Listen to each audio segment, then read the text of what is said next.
नमस्कार जय जगन्नाथ। मु आसीगली मो पुअर स्कूल को आनुआल फंक्शन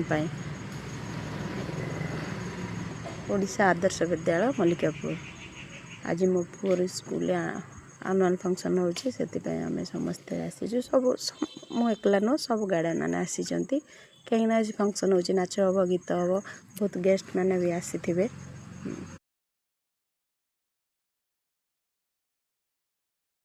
एमती खाଇବା पीवा व्यवस्था भी रही। गेस्ट मैंने भी आसचंती देखंतु केते सुंदर रंगोली कर बनैचंती। किछि एटा गला देखंतु हमर एठी दुई मूर्ति आछंती, गणेश ठाकुर और सरस्वती मूर्ति। पिला माने केते सुंदर सुंदर प्रोजेक्ट करचंती। एठी गेस्ट माने सब भल भल पिला को भल भल कथा कहबे, जोटा कि पिला माने जानिबा कथा शिखाता। रहिली जय जगन्नाथ, बाय बाय।